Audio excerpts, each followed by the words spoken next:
الحمد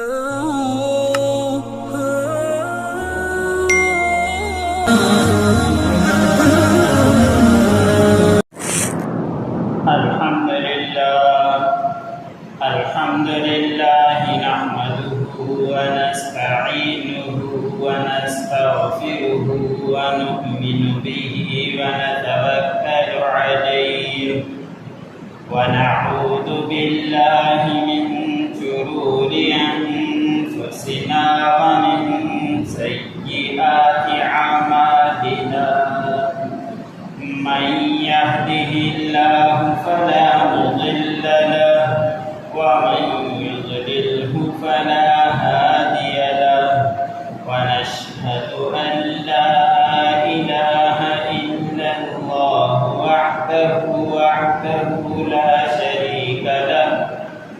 لا شريك له ولا نذير له ولا مثل له ولا مثال له ولا جد له ولا ند له ولا جدال له ونشهد أن سيدنا ومولانا محمدا عبده ورسوله أما بعد فأعوذ بالله من الشيطان الرجيم بسم الله الرحمن الرحيم ولا تقولوا لمن يقتل في سبيل الله أموات بل أحياء ولكن لا تشعرون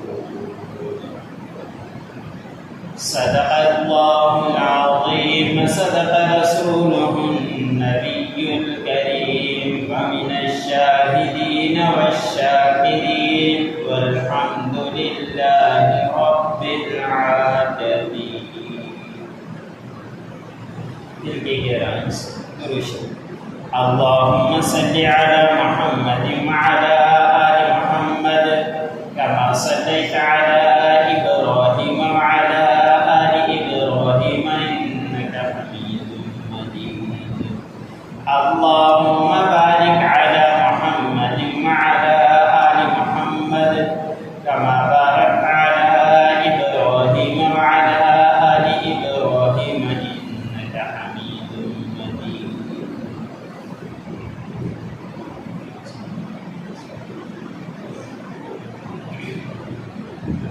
میرے واجب الکرام، صدر احترام، عزیزان گرامی اور مسلمان بھائی، میں نے آپ لوگوں کے سامنے اللہ رب العزت کے کلام میں سے ایک آیت تلاوت کی ہے. اللہ رب العزت کے بارگاہ میں دعا ہے کہ اللہ مجھے حق و سچ طور پر کہنے اور اس کے بعد مجھ سمیت تمام سننے والے مسلمانوں کو اس پر عمل کرنے کی توفیق عطا فرمائے. اسلامی لحاظ سے سال کا افتتاح چل رہا ہے. اسلامی لحاظ سے محرم کا پہلا مہینہ یہ اسلامی سال کا پہلا مہینہ کہلاتا ہے، اور یہ محرم کا معنی ہی ترجمہ ہی عزت والا مہینہ ہے. اس مہینے کے اندر افتتاحی میں خلیفہ ثانی سسر رسول حضرت عمر بن خطاب رضی اللہ تعالی عنہ کی شہادت ہوئی.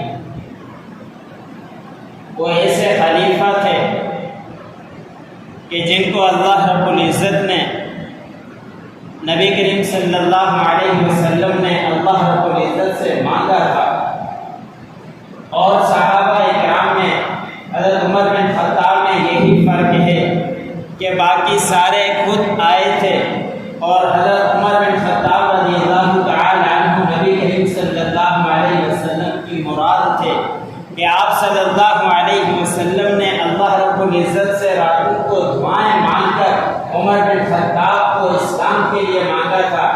آپ صلی اللہ علیہ وسلم نے فرمایا کہ یا اللہ ہمارے اسلام کی دین کی مدد فرما. عمر بن خطاب کے ساتھ یا عمر بن حشام کے ساتھ. عمر بن حشام ابو جہل ہے، اور عمر بن خطاب رضی اللہ تعالی عنہ نے دونوں میں سے نبی کریم صلی اللہ علیہ ایک کے لیے دعا مانگ کر فرمایا تھا کہ ان میں سے ایک اسلام کے لیے دے دے تاکہ دین کے اندر قوت آئے، مضبوطی آئے۔ عمر بن خطاب جو کفر کی حالت میں تھے، مسلمانوں کے خلاف بہت سخت تھے، اور ابو جہل بھی مسلمانوں کے خلاف بہت سخت تھے۔ اللہ رب العزت نے عمر بن خطاب کے حق میں دعا قبول فرمائی، اور وہ آپ صلی اللہ علیہ وسلم کے در پر آ کر اسلام قبول کر لیا۔ یہی عمر بن خطاب تھے کہ جب اسلام قبول کیا تو 40 کی تعداد مکمل ہوئی تھی۔ اس وقت تک صحابہ اکرام چھپ کر عبادتیں کیا کرتے تھے۔ جب عمر بن خطاب نے اسلام قبول کیا تھا تو اعلان کیا تھا کہ آج کے بعد چھپ کر عبادت نہیں ہوگی، آج مسجد حرام کے اندر جا کے عبادت ہوگی، مسجد حرام کے اندر جا کے نمازیں ہوگی۔ کسی نے راستہ روکنا ہے، سن لو کہ عمر بن خطاب اسلام لا چکا ہے۔ اگر کسی نے اپنی گھر والی کو بیوہ کرنا ہے تو میرا راستہ روکے، اپنے بچوں کو یتیم کرنا ہے تو میرا راستہ روکے، ورنہ آج سے اور مسجد حرام کے اندر نمازیں شروع ہو جائیں۔ اور یہی ہوا، عمر بن خطاب کے ذریعے اللہ رب العزت نے دین کی مدد کی۔ جب خلافت کا وقت آتا ہے، اتنی سادگی ہے، اس سادگی کے اندر بھی عمر بن خطاب نے 2200 مربع میل زمین کی فتح کر چکے تھے۔ کتنے ہی ملکوں کو فتح عمر بن خطاب رضی اللہ تعالیٰ عنہ کو، اور سادگی کیا تھی؟ ایک دفعہ کسی دوسرے ملک کا سفیر آیا اور آ کے کہنے لگ گیا کہ مجھے تمہارے وزیر اعظم سے ملنا ہے، تمہارے صدر سے ملنا ہے، تمہارے امیر المومنین سے ملنا ہے۔ اس کے ملنے کے لیے وہ تو یہ سمجھے تھے کہ بڑا عالیشان محل ہوگا اور بڑے تختوں کے اوپر بیٹھے ہوئے ہوں گے اور بڑے لوگ ارد گرد بیٹھے ہوئے ہوں گے، اور انہوں نے یہ منصوبہ ذہن کے اندر نہیں بنا کر آیا کہ وہ کوئی اس طرح کا انسان ہے جس طرح سادے لوگ زندگی گزارتے ہیں۔ وہ کسی سے پوچھا، اس نے کہا کہ فلاں مقام پر جاؤ، فلاں جگہ پر آپ جا کے اس کو تلاش کرو، وہاں موجود ہوں گے۔ اور وہ ڈرتا ہوا جب وہاں پہنچا تو ایک شخص کو دیکھا کہ ایک اینٹ یا کوئی چیز سر کے نیچے لگا کر ہاتھ لگا کر آرام کر رہے ہیں۔ ادھر ادھر دیکھا، سوچنے لگ گیا کہ بڑے نمائندے ان کے پاس ہوں گے، اس کے حفاظتی پہرے دار ہوں گے۔ کوئی شخص کی نظر نہیں آیا سوائے عمر بن خطاب کے، سوائے امیر المومنین کے۔ اسی وقت امیر المومنین اٹھ کر بیٹھے، کہا کہ کیسے آنا ہوا؟ کہا کہ مجھے امیر المومنین سے ملنا ہے۔ آپ تو ایسے امیر المومنین ہیں، آپ کا دبدبا ہمارے ملک کے وزیر اعظم تک ہے، آپ کا روب تو ہمارے سارے کافروں کے اندر ہے، آپ اتنی سادگی زندگی گزار رہے ہیں۔ اندازہ کریں کہ کیسی سادگی زندگی گزار کر گئے، اور آج تک عمر بن خطاب رضی اللہ تعالیٰ عنہ کا ڈنکا بج رہا ہے، انہیں کا نام چل رہا ہے۔ بہرحال یہ عمر بن خطاب تھے جن کی یکم محرم کے اندر سال کے ابتدا میں حضرت عمر بن خطاب رضی اللہ تعالیٰ عنہ کی شہادت ہوئی، اور وہ شہادت نماز کے وقت تھی۔ نماز پڑھانے کے دوران آگے کافر نے ان کو حضرت عمر بن خطاب کو زہریلا تیر مارا تھا، جس کی وجہ سے زخمی ہوئے، اور زخم کی تاب نہ لاتے ہوئے 3-4 دن علالت کی حالت کے بعد انتقال کر گئے، شہید ہو گئے عمر بن خطاب رضی اللہ تعالیٰ۔ اور اسی سال کے ابتدا میں نواسہ رسول حضرت حسین رضی اللہ تعالیٰ عنہ کی شہادت بھی ہوتی ہے۔ نواسہ رسول کی ولادت سے پہلے آپ صلی اللہ علیہ وسلم نے اپنے نواسے کی خوشخبری دی تھی۔ آپ حیران ہوں گے کہ ولادت سے پہلے خوشخبری کیسے دے دی؟ حضرت ام فضل رضی اللہ تعالیٰ عنہ آپ صلی اللہ علیہ وسلم کی چچی ہے، انہوں نے ایک دن خواب دیکھا، اور خواب یہ دیکھا کہ میں آپ صلی اللہ علیہ وسلم کے جسم کا ٹکڑا گوشت کا میری گود میں آتا ہے، اور وہ میں اٹھا کر آپ صلی اللہ علیہ وسلم کے پاس لاتی ہوں۔ بڑے غمگین ہوئی، پریشان ہوئی کہ میں نے ایسا برا خواب دیکھا ہے کہ آپ صلی اللہ علیہ وسلم کے جسم کے اوپر ہم مکھی بیٹھنا برداشت نہیں کرتے، اور ان کا جسم کا گوشت کا ٹکڑا گر کر میرے پاس آیا۔ غم کی حالت میں، پریشانی کی حالت میں آپ صلی اللہ علیہ وسلم کے پاس پہنچی، آگے آپ صلی اللہ علیہ وسلم کے سامنے تذکرہ کیا، یا رسول اللہ میں نے ایک ایسا خواب دیکھا ہے مجھ سے گوارا نہیں ہو رہا کہ میں آپ کے سامنے تذکرہ کر سکوں۔ آپ صلی اللہ علیہ وسلم نے فرمایا کہ بتلائیے کیا خواب دیکھا ہے؟ تو ام فضل رضی اللہ تعالی عنہا نے فرمایا میں نے یہ خواب دیکھا ہے آپ کے جسم کا ٹکڑا گرا ہے میرے اوپر اور میں اٹھا کر آپ صلی اللہ علیہ وسلم کے پاس لائی ہوں۔ آپ صلی اللہ علیہ وسلم نے فرمایا کہ آپ نے بہت اچھا خواب دیکھا ہے، اس کی تعبیر بہت اچھی ہے۔ آپ نے یہ خواب جو دیکھا اس خواب کی تعبیر یہ ہے میری لاڈلی بیٹی میرے جگر کا ٹکڑا فاطمہ رضی اللہ تعالی عنہا کے گھر کے اندر بچے کی ولادت ہوگی اور وہ آپ کی گود میں سب سے پہلے آئے گا، آپ بھی میرے پاس لائیں گے۔ یہ اس خواب کی تعبیر۔ یہی ہوا کہ کچھ عرصے کے بعد حضرت اماں فاطمہ رضی اللہ تعالی عنہا کے گھر امام حسین رضی اللہ تعالی عنہ کی ولادت ہوئی۔ ام فضل رضی اللہ تعالی عنہا آپ صلی اللہ علیہ وسلم کے پاس لائی اور سب سے پہلے جو کانوں کے اندر آواز گونجی وہ امام الانبیاء خاتم المصطفیٰ حضرت محمد مصطفیٰ صلی اللہ علیہ وسلم کی آئی کہ دائیں کان میں آپ صلی اللہ علیہ وسلم نے آذان دی، بائیں کان میں آپ صلی اللہ علیہ وسلم نے تکبیر دی۔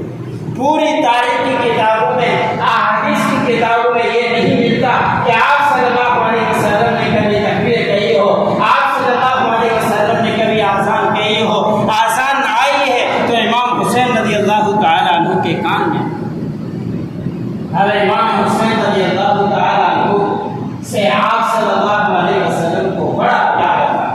آپ صلی اللہ علیہ وسلم حضرت حسین رضی اللہ تعالی عنہ کو دیکھتے چومتے سونگا کرتے۔ اب چومنا تو مشہور ہے کہ ہم ہر بچے کو اپنی محبت کے اندر چوما کرتے ہیں، لیکن سونگنا ہمیں سمجھ میں نہیں آتا۔ لیکن سونگنا روایت کے اندر ثابت ہے کہ آپ صلی اللہ علیہ وسلم نے فرمایا میں حضرت حسین رضی اللہ تعالی عنہ کو اس لیے سونگتا ہوں کہ مجھے جنت کی خوشبو حسین رضی اللہ تعالی عنہ سے۔ حضرت صلی اللہ علیہ وسلم نے فرمایا کہ حسن حسین نواسے میرے لاڈلے جنت کے نوجوانوں کے سردار۔ اتنی بڑی خوشخبری آپ صلی اللہ علیہ وسلم نے حسن حسین رضی اللہ تعالی عنہ کے لیے دی اور بڑا پیار آپ صلی اللہ علیہ وسلم کو حسن حسین رضی اللہ تعالی عنہ سے تھا۔ اسی سال کی ابتدا محرم کے مہینے کے اندر 10 محرم کو حضرت حسین رضی اللہ تعالی عنہ کی شہادت ہوئی ہے اور یہ مہینہ بھی بڑا فضیلت والا اور عزت والا مہینہ، برکت والا مہینہ۔ اس مہینے کی فضیلت آپ صلی اللہ علیہ وسلم نے فرمایا جو شخص محرم کا ایک روزہ رکھے گا اس کو 1 مہینے کا ثواب ملے گا۔ اور آپ صلی اللہ علیہ وسلم جب مکے سے مدینے کے اندر ہجرت فرما ہوئے، جب مدینے کے اندر دیکھا کہ یہودی روزہ رکھا کرتے ہیں، آپ صلی اللہ علیہ وسلم نے یہودی سے سوال کیا کہ آپ لوگ یہ کس خوشی میں روزہ رکھا کرتے ہو؟ تو یہودی نے جواب دیا اس تاریخ کو ہمیں حضرت موسیٰ علیہ السلام کو نجات ملی تھی کہ وہ پانی سے نکل کر باہر پہنچے تھے، فرعون غرق ہو گیا تو اس خوشی کے اندر ہم روزہ رکھا کرتے ہیں۔ تو حضرت صلی اللہ علیہ وسلم نے فرمایا ہم اس کے زیادہ لائق ہیں، ہمیں بھی حضرت موسیٰ علیہ السلام پیارے ہیں، ہم بھی اس دن کو روزہ رکھیں گے۔ پھر آپ صلی اللہ علیہ وسلم نے یہودیوں کی مشابہت سے منع کرتے ہوئے فرمایا تھا کہ اس دن کا روزہ تو رکھو لیکن یہودیوں سے مشابہت نہ ہو جائے، ایک دن پہلے بھی رکھ دیا کرو یا ایک دن اس کے بعد رکھ دیا کرو۔ یہ 10 محرم کو روزہ آپ صلی اللہ علیہ وسلم نے فرمایا کہ رکھا کرو۔ حدیث مبارک میں آتا ہے اما عائشہ صدیقہ رضی اللہ تعالی عنہ فرماتی ہیں کہ رمضان مبارک سے پہلے آپ صلی اللہ علیہ وسلم کی عشرہ محرم کے روزے رکھا کرتے تھے، لیکن جب رمضان مبارک کی فرضیت ہو گئی اس کے بعد آپ صلی اللہ علیہ وسلم نے محرم کے روزے رکھنا شروع کیا۔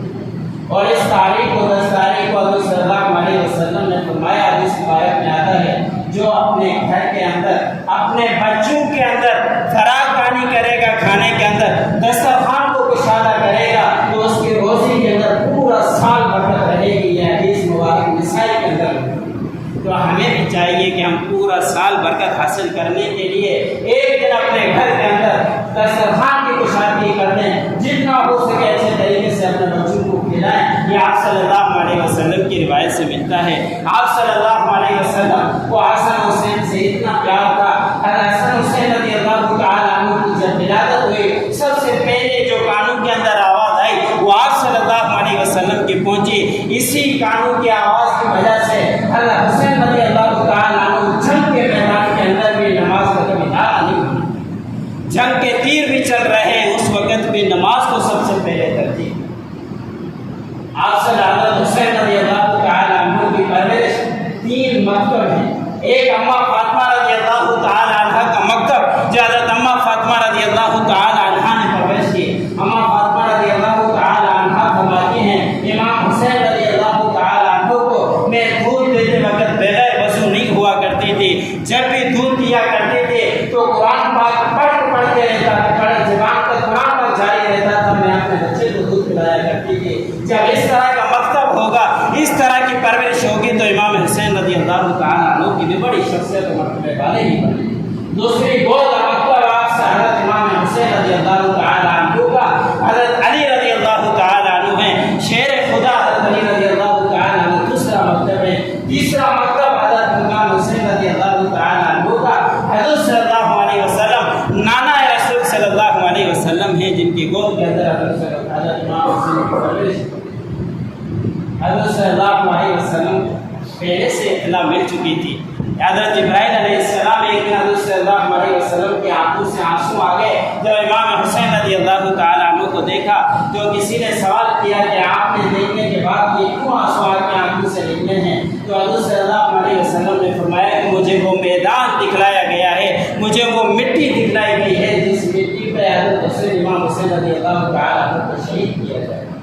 حضرت امام حسین رضی اللہ تعالیٰ عنہ 10 محرم کو شہادت ہوئی ہے، لیکن یاد رکھیں سوگ منانا آپ صلی اللہ علیہ وسلم سے ثابت ہے. آپ صلی اللہ علیہ وسلم نے طریقہ بتایا ہے کہ اگر کسی انسان کا انتقال ہو جائے 3 دن سوگ منانے کی آپ صلی اللہ علیہ وسلم سے روایت ملتی ہے. اور جب کسی شوہر کا انتقال ہو جائے کسی عورت کے شوہر کا تو وہ عورت سوگ منا سکتی ہے 4 ماہ 10 دن. اس کے علاوہ کہیں پہ بھی آپ صلی اللہ علیہ وسلم نے سوگ منانے کا حکم نہیں دیا. دین وہی ہے جو چلتے چلتے آپ صلی اللہ علیہ وسلم تک پہنچ جائے وہ سچا دین ہے. جو آپ صلی اللہ علیہ وسلم تک نہ پہنچے اور بیچ میں کہیں ختم ہو جائے تو وہ سچا دین نہیں ہو سکتا. تو آپ صلی اللہ علیہ وسلم کی جو سوگ منانا صرف ایک عورت کے لیے ہے جس کا شوہر انتقال ہو جائے 4 ماہ 10 دن، لیکن جو شہید ہو جائے اس کا تو قرآن پاک کے اندر اللہ رب العزت نے فرما دیا وَلَا تَقُومُوا لِمَن يُقْتَلُ فِي سَبِيلِ اللَّهِ أَمْوَاتٌ، کہ جو اللہ کے راستے میں شہید ہو جائے وہ تو مردہ نہیں کہو، اس کو تو زندہ کہو کہ اللہ کے راستے میں شہید ہو گیا وہ زندہ ہے. آپ صلی اللہ علیہ وسلم نے امام حسین کی کتنے بڑی فضیلت بیان فرمائی اور کتنا بڑا پیار آپ صلی اللہ علیہ وسلم نے حضرت امام حسین رضی اللہ تعالیٰ عنہ سے کیا. روایتوں کے اندر آتا ہے حضرت حسن رضی اللہ تعالیٰ عنہ حضرت حسین رضی اللہ تعالیٰ عنہ آپ صلی اللہ علیہ وسلم کے مشابہ تھے. اور جب حضرت صلی اللہ علیہ وسلم کا وصال ہونے لگا تھا اس وقت حسن حسین رضی اللہ تعالیٰ عنہ کی عمر کتنے تھی؟ 7.5 سال 8.5 سال عمریں تھی. لیکن اس حالت میں بھی آپ صلی اللہ علیہ وسلم سے بہت بڑا سیکھ لیا تھا انہوں نے، اس لیے کہ ان کی تربیت ہی ایسے گھرانے کے اندر ہوئی تھی جو آپ صلی اللہ علیہ وسلم حضرت علی رضی اللہ تعالیٰ عنہ حضرت فاطمہ رضی اللہ تعالیٰ عنہا جب ان کی پرورش کرنے والی تھی. بہت بڑا مکتب ان کا ایسا اچھا مکتب تھا تو بہت بڑی تعلیم حاصل کر لی تھی. حضرت حسین رضی اللہ تعالیٰ عنہ کی پرورش کا اندازہ ایک دفعہ حضرت صلی اللہ علیہ وسلم کے پاس آئے. آپ صلی اللہ علیہ وسلم کے پاس صدقے کی کھجوریں تھیں. حضرت حسین رضی اللہ تعالیٰ عنہ معصوم بچے تھے، چھوٹے تھے، کھجور اٹھا کر منہ پر ڈال دی. آپ صلی اللہ علیہ وسلم نے فرمایا کہ ہمارے لیے صدقہ حرام ہے، اس کو فوراً آپ نکال لو. پھر آپ صلی اللہ علیہ وسلم نے انگلی ڈال کر اس کو نکال دیا. اور یہ آپ سے حضرت حسن حسین رضی اللہ تعالیٰ عنہ کی روایت سے ثابت ہے کہ آپ صلی اللہ علیہ وسلم نے میرے ساتھ اس طرح کیا تھا. تو صدقے کی چیز حرام منع کر دیا، رو کر اس کے منہ سے نکال دی. اس طرح کی پرورش امام حسین رضی اللہ تعالیٰ عنہ کے حضرت صلی اللہ علیہ وسلم نے کی. ایک دفعہ حضرت صلی اللہ علیہ وسلم ممبر پر بیٹھ کر صحابہ اکرام کو خطبہ دے رہے ہیں. حسن حسین رضی اللہ تعالیٰ عنہ چھوٹے ہیں، بچے ہیں، لڑکھڑاتے پھرتے پڑھتے آپ صلی اللہ علیہ وسلم کے قریب آ رہے ہیں. آپ صلی اللہ علیہ وسلم ممبر سے نیچے اترے، دونوں اپنے لاڈلوں کو اٹھایا اور اٹھا کر اپنے رانوں پر بٹھا کر فرمایا جو قرآن پاک کی آیت ہے کہ تمہارے لیے مال اور اولاد ایک آزمائشیں ہیں، میرے لیے بھی ایک آزمائش یہ بنی کہ میں ان کو لڑکھڑاتا ہوا دیکھ نہیں سکا. اور یہ محبت کا اندازہ، شفقت کا اندازہ دیکھیں کہ کسی کسی صحابی کو نہیں کہا کہ آپ ان کو اٹھا کر لاؤ، ممبر کو چھوڑا، آپ صلی اللہ علیہ وسلم خود گئے اپنے لاڈوں کو اٹھا کر اپنے رانوں پر بٹھایا اور ان سے پیار کیا، اسے لیے حضرت حسین رضی اللہ تعالیٰ عنہ ایک دفعہ صلی اللہ علیہ وسلم کے سامنے آئے، چھوٹے بچے پاؤں کے اوپر اپنے پاؤں معصوم رکھے ہوئے ہیں، حضرت صلی اللہ علیہ وسلم نے اوپر کھینچا یہاں تک کہ سینے مبارک تک معصوم بچے امام حسین رضی اللہ تعالیٰ عنہ کے پاؤں سینے مبارک تک آ گئے۔ پھر آپ صلی اللہ علیہ وسلم نے فرمایا یا اللہ میں حسین سے محبت کرتا ہوں، آپ حسین سے محبت کیجئے، یا اللہ جو اس سے محبت کرے آپ اس سے محبت کریں۔